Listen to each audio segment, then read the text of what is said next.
షాద్ నగర్ వైపు ఉన్న మన స్వర్గసీమ వెంచర్లో ప్లాట్లు కొన్న వాళ్ళంతా సంతోషంగా ఉన్నారు. ఒక్కసారి విజిట్ చేయండి. ధర్మస్థల కేసు చుట్టూ విపరీతమైనటువంటి ఆరోపణలు వినిపించాయి. యాక్చువల్గా నా చేతులతో నేనే వందలాది మహిళలు అమ్మాయిల శవాల్ని పాతి పెట్టాను అని చెప్పినటువంటి మాజీ పారిశుద్ధ్య కార్మికుడినే ఎలాంటి ఆనవాళ్లు ఆధారాలు లేవని పోలీసులు అరెస్ట్ చేశారు. 10 రోజుల రిమాండ్ విధించారు.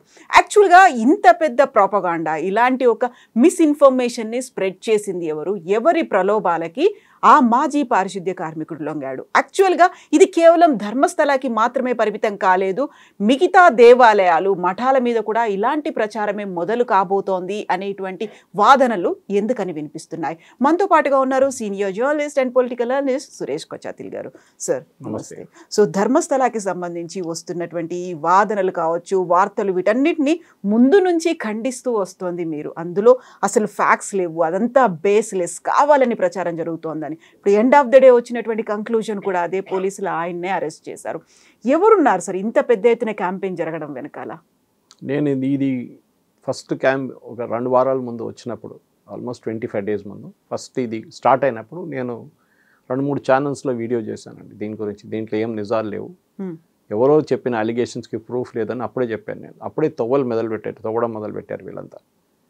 నన్ను అదే యూట్యూబ్లో వచ్చి కామెంట్లో చాలామంది నన్ను విపరీతంగా తిట్టారు. మీరు రైట్ వింగ్, మీరు అది ఇది అని చెప్పేసి చేశారు. నేను రెస్పాండ్ కావట్లేదు, అప్పుడు కాలేదు కూడా. నేను ఇప్పుడు ఏమంటారని నేను అడగాలనుకున్నా వాళ్ళ దగ్గర, ఇప్పుడు ఏమంటారు మీరు అని. ఒక మనిషి 4th క్లాస్ కూడా పాస్ కాని మనిషి ఒక అఫిడవిట్ తీసుకొచ్చాడు పోలీస్ స్టేషన్కి, ప్రొఫెషనలీ డ్రాఫ్టెడ్ అఫిడవిట్. తోడు ఒక స్కల్ తీసుకొచ్చి ఇది అమ్మాయిది, నేనే తీసుకొచ్చాను, ఇప్పుడు నేను ఎక్కడ పెట్టానో అక్కడి నుంచి నేను బయటికి తీసుకొచ్చాను అని చెప్పి ఇచ్చారు. ఒక నార్మల్ ఇన్వెస్టిగేషన్లో పోలీసులు ఎఫ్ఐఆర్ రిజిస్టర్ చేసినప్పుడు first information report, it is not a case, first information report, మాకు వచ్చిన రిపోర్ట్ ప్రకారం మా ఇది డీటెయిల్స్ అని చెప్పి ఎఫ్ఐఆర్ రాస్తారు. దాని తర్వాత ఇన్వెస్టిగేషన్ మొదలు పెడుతున్నాం. ఇన్వెస్టిగేషన్ చేస్తున్నప్పుడు ఫస్ట్ ఏం చేయాలంటే ఆరోపణ చేస్తున్న మనిషి బ్యాక్గ్రౌండ్ చెక్ చేయాల్సి వస్తుంది.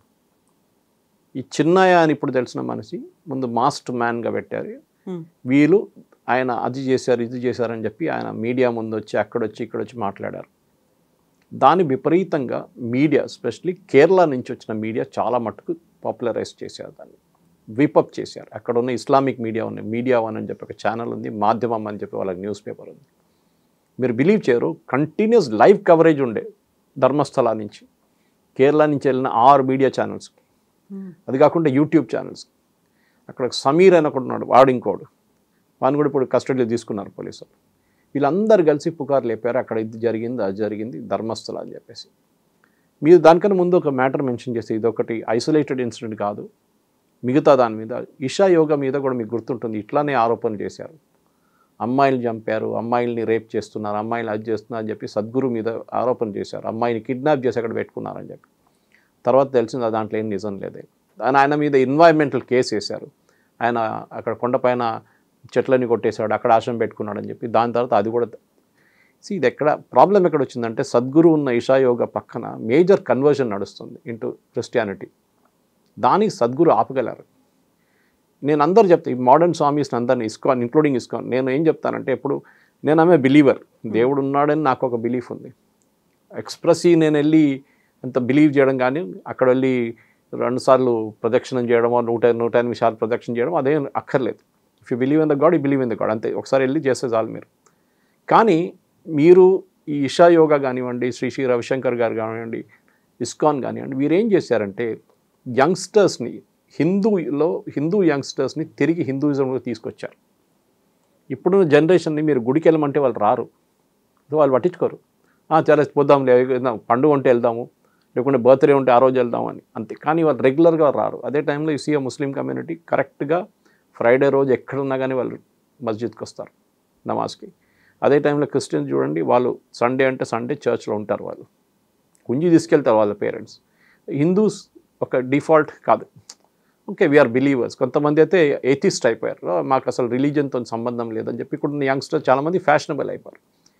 సో ఎప్పుడు ఈ యంగ్స్టర్స్ని రిటర్న్ హిందూ రిలీజియన్ తీసుకురావడం మొదలుపెట్టారు. ఇస్కాన్ కూడా, ఇప్పుడు ఇస్కాన్కి వెళ్తే మీరు ఈవెన్ గోల్డెన్ టెంపుల్ మన జూబ్లీ హిల్స్కి వెళ్తే సండే రోజు వాళ్ళ పూజలు ఉంటుంది చూడండి, ఆల్మోస్ట్ లైక్ రాక్ షో ఉంటుంది అక్కడ.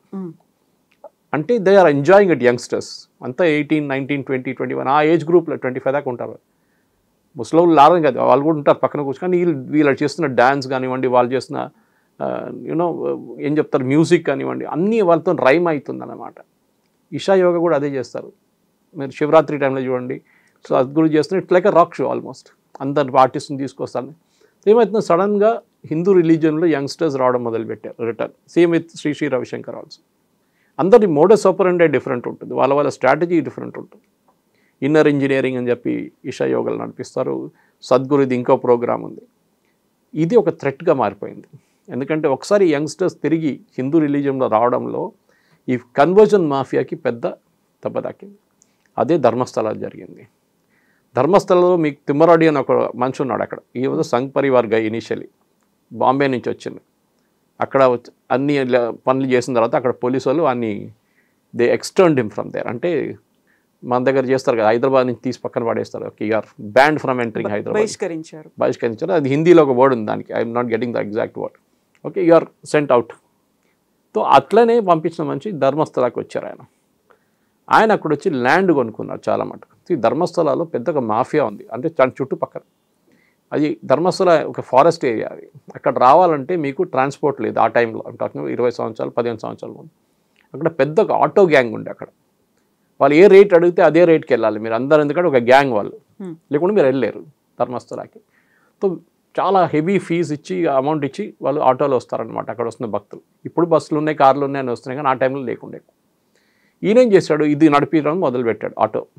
నెక్స్ట్ అక్కడ చుట్టుపక్కల ల్యాండ్ కొనడం మొదలుపెట్టారు. ఆయనకు తెలిసిపోయింది ఏదో ఒక రోజు వీళ్ళకి మఠం ఎక్స్పాండ్ చేయడానికి స్థలం కావాల్సి వస్తుందని చెప్పి పక్కన ఉన్న ల్యాండ్ అంతా కొనుక్కున్నారు. అప్పుడు ధర్మస్థల వాళ్ళకు మెడికల్ కాలేజ్ అనౌన్స్ చేశారు. వాళ్ళకి హాస్పిటల్ ఉంది కానీ మెడికల్ కాలేజ్ అనౌన్స్ చేశారు. మెడికల్ కాలేజ్ మన అందరు తెలుసు 25 ఎకర్లో దానికి నామ్స్ ఉంటుంది. దానికి ఇంత ఎకర్లు ఉంటేనే మీరు మెడికల్ కాలేజ్ పెట్టుకోవచ్చు. ఇప్పుడు ఈయన దగ్గర ఉంది ల్యాండ్ అంతా, తిమ్మరాడి. ఆయన చేశాడు, ధర్మస్థలతో నెగోషియేట్ చేయడం మొదలుపెట్టారు. మాకు ఇన్ని కోట్లు కావాలి అని చెప్పి. సో ధర్మస్థల లాస్ట్లో వాళ్ళు విసుకొచ్చేసి వాళ్ళు అన్నారు వీఆర్ క్యాన్సిలింగ్ అన్నారు.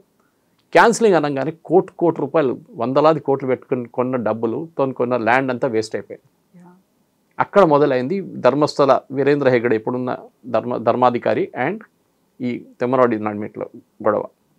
అది కాకుండా కొన్ని రిలీజియస్ గ్రూప్స్ కేరళ నుంచి, especially SDPI, PFI organisation ban చేశారు చూడండి, government of India terrorist group అని చెప్పి. వాళ్ళ పొలిటికల్ నామ్ ఎస్డిపిఐ కేరళలో, నార్దర్న్ కేరళలో వాళ్ళ పట్టు చాలా బాగుంది. ఇంకా సదర్న్ కేరళలో 2-3 పాకెట్స్లో ఉంది.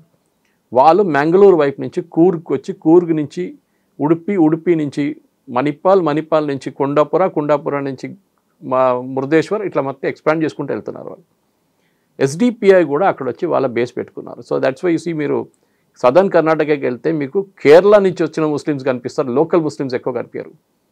వీళ్ళే అప్పుడు జిహాద్, మన హిజాబ్ ఇష్యూ వచ్చినప్పుడు పెద్ద గొడవ చేసిన వాళ్ళు వీళ్ళు, ఎస్డిపిఐ. అది కాకుండా టిప్పు సుల్తాన్ జయంతికి సపోర్ట్ చేసిన వాళ్ళు వీళ్ళే.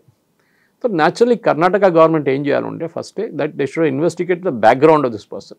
ఎవరు ఈ ఆరోపణలు చేస్తున్నారు, ఎందుకు చేస్తున్నారు. ఆయన ఫస్ట్ అన్నాడు, నేను అక్కడ క్లెన్లీనెస్ శానిటేషన్ వర్కర్గా పనిచేశానంటాం. సో మీరేం చేయాలి, ఫస్ట్ అక్కడున్న ధర్మాధికారి కానీ మిగతా వాళ్ళ దగ్గర అడిగి ఈయన మీ దగ్గర పనిచేశాడా లేదా అని తీసుకోలేదు.